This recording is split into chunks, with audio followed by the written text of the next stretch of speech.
आपने वीरप्पन का नाम जरूर सुना होगा। आज भी वीरप्पन के जन्म और खौफ की चर्चा होती रहती है।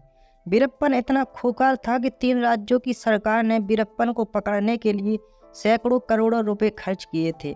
100 से ज़्यादा पुलिस वालों ने अपनी जान गंवाई थी।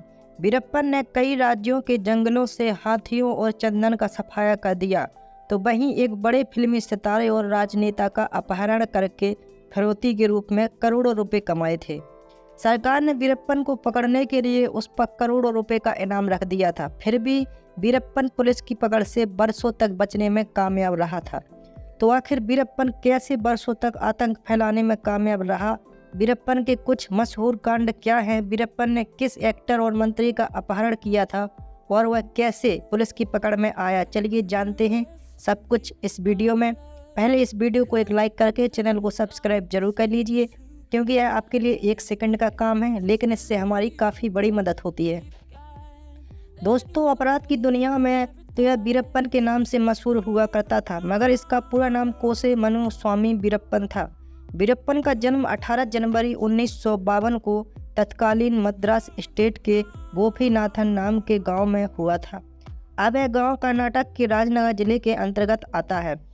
वीरप्पन ने बहुत कम उम्र में ही अपराध की दुनिया में कदम रख दिया था। दरअसल वीरप्पन के चाचा उस समय हाथी दांत के तस्कर के रूप में जाने जाते थे। वीरप्पन भी अपने चाचा को ज्वाइन कर लेता है और हाथियों की हत्या करके दांत की स्मगलिंग शुरू कर देता है। कई साल तक वीरप्पन अपने चाचा के साथ ही काम करता रहता है, लेकिन एक समय बाद चाचा से विवाद होने पर चाचा से अलग होकर खुद ही हाथियों की हत्या करके दांत की स्मगलिंग का धंधा शुरू कर देता है। कहा जाता है कि वीरप्पन ने 100-200 नहीं बल्कि लगभग 2 से 3 हज़ार हाथियों की हत्या की थी। वीरप्पन के इसी आतंक की वजह से कर्नाटक, तमिलनाडु और केरल के जंगलों में बड़े स्तर पर हाथियों का सफाया तक हो गया था।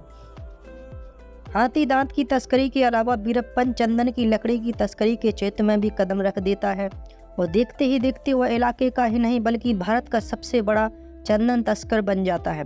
जब वीरप्पन अंधाधुंध हाथियों की हत्या करने लगता है तो पूरी प्लानिंग करने के बाद एक फॉरेस्ट अधिकारी वीरप्पन को गिरफ्तार करने में कामयाब हो जाते हैं। पहली बार वीरप्पन की ऑन रिकॉर्ड गिरफ्तारी 17 साल की उम्र में साल 1972 में हुई थी। पुलिस वीरप्पन को गिरफ्तार तो कर ली थी, मगर लंबे समय तक वह पुलिस की पकड़ में नहीं रह पाता और बहुत जल्द पुलिस की पकड़ से बाहर निकलता है। फिर दोगुनी ताकत से अपने अपराध को अंजाम देने में लग जाता है। इतना ही नहीं, पुलिस की पकड़ से भागने के बाद 17 साल की उम्र में ही वीरप्पन अपने जीवन का पहला मर्डर करता है। यह हत्या उस पुलिस वाले की हुई थी जिसने पहली बार वीरप्पन को पकड़ा था। कुछ दावों के मुताबिक वीरप्पन ने पहली हत्या 10 साल की उम्र में ही की थी। पहली हत्या करने के बाद तो वीरप्पन बस उन सभी की हत्या करने लगता है जिस पर भी उसे पुलिस के मुखाबिर होने का शक होता था। इस दौरान जो पुलिस वाले वीरप्पन को पकड़ने की कोशिश करते थे, उन्हें भी अपनी जान गंवानी पड़ती थी। वीरप्पन का अपराध दिन प्रतिदिन बढ़ता ही रहता है। इसी को देखते हुए 1987 में चिदंबरम नाम के एक फॉरेस्ट ऑफिसर वीरप्पन को पकड़ने का प्लान बनाते हैं। कहीं से वीरप्पन को इस बात की भनक लग जाती है कि फिर चिदंबरम वीरप्पन को पकड़ पाते हैं। उससे पहले ही वीरप्पन उन्हें किडनैप कर लेता है और फिर कुछ दिनों बाद उनकी हत्या कर देता है। पहली बार था जब वीरप्पन को नेशनल नेवल मीडिया में जगह मिली थी। जब वीरप्पन का आतंक हद से ज़्यादा बढ़ जाता है तो अब वीरप्पन को पकड़ने की जिम्मेदारी senior IFS officer Shri P Srinivas को दी जाती है। कहा जाता है कि P श्रीनिवास ने पूरी प्लानिंग करने के बाद आखिरकार वीरप्पन को गिरफ्तार कर लिया था, मगर वीरप्पन इतना शातिर था कि जब श्रीनिवास वीरप्पन को पुलिस से लेकर जा रहे होते हैं, तभी वीरप्पन आसपास बैठे पुलिस वालों से कहता है कि उसे बहुत तेज से सर दर्द हो रहा है, इसलिए उसे सर पर रखने के लिए तेल चाहिए।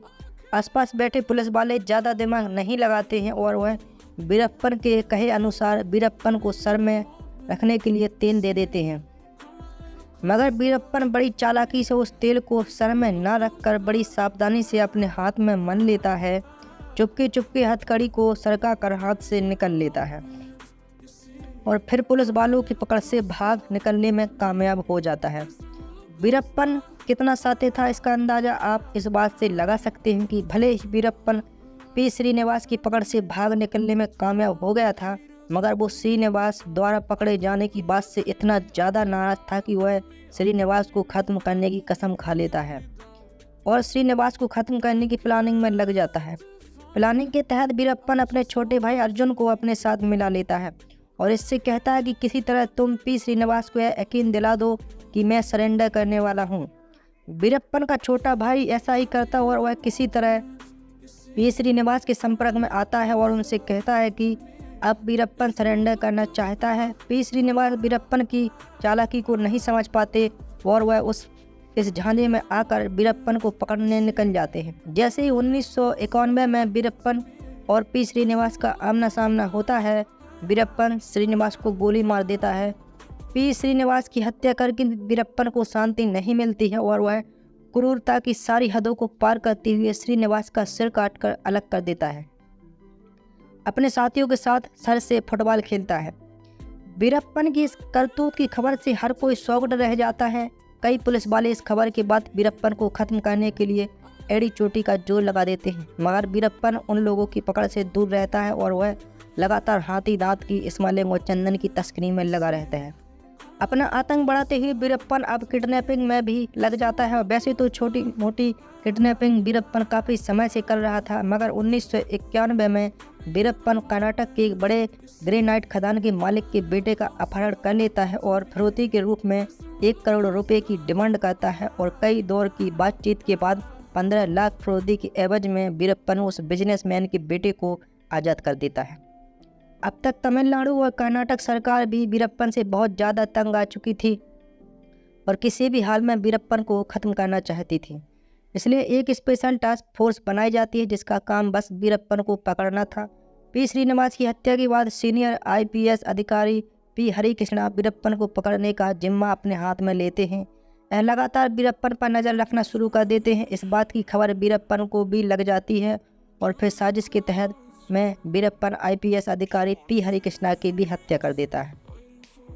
कुछ समय बाद वीरप्पन शकील अहमद नाम के एक और बड़े पुलिस अधिकारी को थाने में हमला करके 5 अन्य पुलिस वालों के साथ मार देता है। एक IPS की हत्या की खबर से प्रशासनिक स्तर पर खलबली मच जाती है और वीरप्पन को पकड़ने के लिए नई योजना बनाई जाने लगती है। इस नई योजना के तहत पुलिस वालों की बजाय BSF यानी बॉर्डर सिक्योरिटी फोर्स को वीरप्पन को पकड़ने की जिम्मेदारी दी जाती है। BSF के कई सारे जवान तमिलनाडु और कर्नाटक के जंगलों में लगा दिए जाते हैं, मगर आगे चलकर BSF को स्थानीय भाषा की वजह से बहुत ज़्यादा कठिनाई होने लगती है। इसी बीच वीरप्पन और उसकी टीम के सदस्य अलग अलग समय पर 20 से ज़्यादा BSF जवानों की हत्या भी कर देते हैं। आखिरकार तमिलनाडु सरकार के विरोध की वजह से BSF को जंगल से हटाना पड़ता है। BSF के बाद वीरप्पन को पकड़ने का जिम्मा गोपाल कृष्ण नाम के एक अधिकारी अपने हाथ में लेते हैं। इस बात की जानकारी वीरप्पन को लग जाती है कि गोपाल कृष्ण ने उन्हें पकड़ने की जिम्मेदारी ली है। इस बात से वीरप्पन को काफ़ी गुस्सा आता है और वह 9 अप्रैल 1993 की सुबह गोल्हापुर गांव के आसपास गोपाल कृष्ण के लिए गंदी गंदी गालियों वाला पोस्टर लगवा देता है। गालियों के अलावा इन पोस्टर में वीरप्पन गोपाल कृष्ण को चैलेंज भी करता है कि अगर दम है तो मुझे पकड़ कर दिखाओ। इस पोस्टर के अलावा वीरप्पन पुलिस मुखाबिर होने के शक में पास के ही एक आम नागरिक की हत्या कर देता है। पोस्टर और हत्या की खबर के बाद गोपाल कृष्ण जल्द से जल्द वीरप्पन को पकड़ने के लिए पूरे दल बल के साथ मुखाबिर द्वारा बताए गए जंगल की तरफ निकल जाते हैं। इस बार गोपाल कृष्ण लगभग 43 पुलिस वालों के साथ वीरप्पन को पकड़ने जा रहे थे। कभी गोपाल कृष्ण का काफिला कुछ ही दूर पहुंचा था कि पलार पुल पर पहुंचकर गोपाल कृष्ण की जीप खराब हो जाती है। इस कारण गोपाल कृष्ण अपनी जीप से उतरकर पुलिस बस में बैठ जाते हैं। इस बस में गोपाल कृष्ण के अलावा 15 पुलिस के मुखाबिर 4 पुलिस वाले और 2 फॉरेस्ट गार्ड सवार थे। इस बस के पीछे एक और बस थी जिसमें तमिलनाडु पुलिस के इंस्पेक्टर अशोक कुमार 6 अन्य पुलिस वालों के साथ बैठे हुए थे। वीरप्पन का मुखाबिर नेटवर्क इतना मजबूत था कि इस बात की भनक वीरप्पन को भी लग जाती है कि गोपाल कृष्ण पूरे दल बल के साथ उसे पकड़ने आ रहे हैं। इसलिए वीरप्पन भी एक खतरनाक प्लान बनाकर रास्ते में बारूद बिछा देता है और गोपाल कृष्ण और उनकी टीम के इंतजार में बैठ जाता है। जैसे ही वीरप्पन की नज़र गोपाल कृष्ण और उनकी टीम पर पड़ती है, वीरप्पन ब्लास्ट करने का इशारा कर देता है। इशारा मिलते ही वीरप्पन का एक साथ ही बिछाए गए बारूद में ज़बरदस्त विस्फोट कर देता है। विस्फोट इतना धमाकेदार होता है कि बस के पर खच्चे उड़ जाते हैं और इस बस के अंदर बैठे सभी 22 लोगों के शरीर के टुकड़े हवा में उड़ने लगते हैं। गोपाल कृष्ण समेत सभी पुलिस वाले और मुठभेड़ एक झटके में मर जाते हैं। यही पहली बार था जब वीरप्पन को एक साथ इतने लोगों की हत्या की थी। इस खबर से पूरे देश में सनसनी मच जाती है। एक बार फिर से तमिलनाडु, कर्नाटक और केरल की सरकार मिलकर वीरप्पन को पकड़ने की योजना बनाने में लग जाती है। 1992 में जिस स्पेशल टास्क फोर्स का गठन किया गया था, वो एक बार फिर से वीरप्पन को पकड़ने की प्लानिंग में लग जाते हैं। जंगल में आतंक मचाने के अलावा वीरप्पन ने शादी भी की थी। रिपोर्ट्स के मुताबिक 1990 में उसने लक्ष्मी नाम की महिला से शादी की थी। 1993 घटना के बाद पुलिस वाले पूरी प्लानिंग करने के बाद फाइनली वीरप्पन की पत्नी को गिरफ्तार करने में सफलता हासिल कर लेते हैं। बौद्ध लक्ष्मी पर वीरप्पन की सहायता करने का आरोप लगाया जाता है। इसके अलावा कई अन्य धाराओं के तहत लक्ष्मी पर FIR दर्ज की जाती है, मगर आगे चलकर लक्ष्मी को सभी आरोप से मुक्त करते हुए रिहा कर दिया जाता है। इधर वीरप्पन अब भी पुलिस की पकड़ से बाहर ही रहता है और अपनी मर्जी के मुताबिक हाथियों की हत्या, चंदन की तस्करी और पुलिस वालों से लेकर आम लोगों की हत्या करना जारी रखता है। वीरप्पन यह सब जरूर कर रहा था, मगर अब उसके मन में भी पुलिस का खौफ बैठ गया था। यही वजह थी कि जब उसने 1992 में वीरप्पन के घर एक बेटी का जन्म होता है, तो कुछ समय तक तो वीरप्पन अपनी बेटी को संभाल कर रखता है, मगर रात के समय जब बेटी रोती थी तो उसके रोने की आवाज़ जंगल में काफ़ी दूर तक जाती थी। इस कारण वीरप्पन को डर सताने लगता है कि बच्ची के रोने की आवाज़ सुनकर शायद पुलिस उस तक आ सकती है। इसलिए एक रात वीरप्पन अपनी बेटी का गला दबाकर उसकी हत्या कर देता है। 1993 में वीरप्पन की बेटी का सड़ा गला सब कर्नाटक के एक जंगल में मिलता है। अप्रैल 1993 में पुलिस वाले और पुलिस मुखाबिर समय धमाके से 22 लोगों की हत्या करने के बाद 24 मई 1993 को वीरप्पन और उसके गैंग वाले 6 और पुलिस वालों की हत्या कर देते हैं, जो वीरप्पन को पकड़ने की कोशिश में लगे हुए थे। तमिलनाडु सरकार खुद ही BSF और STF की तैनाती आसपास के जंगलों में कर देती है। कई महीनों की मेहनत के बाद एक दिन BSF और STF को वीरप्पन के गैंग की जानकारी हाथ लगती है। इसके बाद पुलिस और वीरप्पन गैंग दोनों का एनकाउंटर होता है और इस एनकाउंटर में वीरप्पन गैंग के आदमी मारे जाते हैं, जबकि पुलिस वाले 9 गैंग मेंबर को गिरफ्तार करती है। कहा जाता है कि मारे गए और गिरफ्तार किए गए लोग किसी भी तरह से पुलिस को सहयोग करने से मना कर देते हैं। मारे गए लोगों के परिवार वाले सरकार से किसी भी तरह का मुआवजा लेने से मना कर देते हैं, क्योंकि वीरप्पन ने उनसे ऐसा करने के लिए कहा था। बदले में वीरप्पन मरे गए लोगों के परिवार वालों को मोटी रकम देता है। 1993 के अलावा 1994 में भी वीरप्पन कई पुलिस वालों को मौत के घाट उतार देता है। 95 में 3 फोरेंसिक अधिकारी को किडनैप कर लेता है, जबकि 1996 में वीरप्पन और इसके गैंग के साथ एनकाउंटर में कम से कम 19 पुलिस वाले मारे जाते हैं। 1996 में ही वीरप्पन का पता लगाने के लिए पुलिस वाले वीरप्पन के भाई अर्जुन को गिरफ्तार करते हैं। वीरप्पन का भाई कथित तौर पर पुलिस कस्टडी में ही आत्महत्या कर लेता है। इस बात का बदला लेने के लिए वीरप्पन एक पुलिस अधिकारी और कांस्टेबल को मौत के घाट उतार देता है। अगले साल भी वीरप्पन कई पुलिस वाले और पत्रकार समेत कुछ फोटोग्राफर को भी किडनैप करता है। कुछ को मार देता है तो कुछ को पुलिस वालों की एनकाउंटर के बाद छोड़ देता है। कुल मिलाकर 1990 से लेकर वीरप्पन पैसों के लिए लोगों को किडनैप भी करता है। कथित तौर पर कई बार सरकार की ओर से ऑफिशियल तरीके से वीरप्पन को फिरौती की रकम भी दी गई। उसने अपने करियर की सबसे बड़ी किडनैपिंग 30 जून साल 2000 में की थी। यह किडनैपिंग किसी और की नहीं बल्कि कन्नड़ सिनेमा के तब के सुपरस्टार राजकुमार की थी। आप बस इतना समझ लीजिए कि जो हैसियत आज अमिताभ बच्चन की है, कुछ वैसी हैसियत राजकुमार की कन्नड़ सिनेमा में थी। राजकुमार की किडनैपिंग की खबर से कर्नाटक में हड़कंप मच जाता है। बड़े स्तर पर बंद बुलाया जाता है और लोग राजकुमार के लिए सड़कों पर उतर जाते हैं। बेंगलुरु समेत कई हिस्सों में बड़े स्तर पर हिंसा की खबरें आती हैं। हालात जब नियंत्रण के बाहर जाने लगते हैं, तब कर्नाटक सरकार मदद के लिए तमिलनाडु सरकार से संपर्क करती है और फिर वीरप्पन तथा कर्नाटक सरकार के बीच बातचीत के लिए एक पत्रकार को नियुक्त किया जाता है। राजकुमार को छोड़ने के बदले में वीरप्पन सरकार से मांग करता है कि कावेरी जल विवाद में तमिलनाडु के हित को प्राथमिकता दी जाए। कर्नाटक में तमिल को सेकेंड ऑफिशियल लैंग्वेज का दर्जा दिया जाए। इसके अलावा वीरप्पन तमिलनाडु की जेलों में बंद कुछ कैदियों की रिहाई की मांग करता है। दावों के मुताबिक कई राउंड की बातचीत के बाद फाइनली अपहरण के 108 दिन बाद राजकुमार को वीरप्पन द्वारा रिलीज कर दिया जाता है। पहले तो सरकार किसी भी तरह की फिरौती देने के दावों से इनकार करती है, मगर बाद में खुलासा होता है कि राजकुमार को छोड़ने के लिए वीरप्पन को कर्नाटक सरकार द्वारा 20 करोड़ रुपए की फिरौती दी गई थी। अब वीरप्पन कई राज्यों की सरकारों के लिए सिरदर्द बन चुका था। तभी तमिलनाडु की तत्कालीन मुख्यमंत्री जयललिता ने तमिलनाडु स्पेशल टास्क फोर्स का गठन किया। वीरप्पन के खात्मे के लिए विजय कुमार विजय कुमार को 2003 में एसटीएफ का चीफ बनाया गया। ये वह दौर था जब वीरप्पन का कुनबा लगातार घटता जा रहा था। लोग उसकी गैंग छोड़कर जा रहे थे। इसी का फायदा उठाकर विजय कुमार ने वीरप्पन की गैंग में अपने आदमी भर्ती करा दिए, क्योंकि वीरप्पन को जंगल में मारना काफ़ी मुश्किल काम था। एसटीएफ अपना काम कर रही थी, तभी उन्हें इनपुट मिला कि वीरप्पन 18 अक्टूबर 2004 को अपनी आँख का इलाज कराने के लिए जंगल में बाहर आ गया है।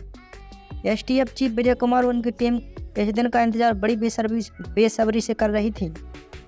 एसटीएफ ने अपनी योजना पर काम करना शुरू किया। उन्होंने वीरप्पन के लिए एक एम्बुलेंस का इंतजाम किया। तय योजना के अनुसार एम्बुलेंस में वीरप्पन आकर बैठ गया। इस एम्बुलेंस को एसटीएफ का आदमी ही चला रहा था। तभी उसने पूर्व निर्धारित रणनीति के अनुसार तय स्थान पर एम्बुलेंस रोक दी और उतरकर भाग गया। यह वही जगह थी जहां पर हथियारों से लैस 22 एसटीएफ के जवान मौजूद थे। जब एक तरफ वीरप्पन कुछ समझ पाता, उससे पहले पुलिस ने उसे चेतावनी दे दी थी। वीरप्पन और उसके साथियों ने एम्बुलेंस के अंदर से ही फायरिंग शुरू कर दी। तभी पुलिस ने भी जवानी कार्रवाई करते हुए AK-47 से ताबड़तोड़ फायरिंग की। करीब 20 मिनट तक चली इस फायरिंग में चंदन का सबसे बड़ा तस्कर वीरप्पन मारा गया। दोस्तों, पूरी कहानी जानने के बाद आप क्या कहना चाहेंगे कमेंट बॉक्स में ज़रूर बताएं। अगर आपको हमारी मेहनत पसंद आई हो तो इस वीडियो को लाइक करते हुए शेयर जरूर करें। क्राइम की जुड़ी ऐसी कहानियों के लिए चैनल को सब्सक्राइब जरूर करें और बेल आइकन जरूर दबाएं।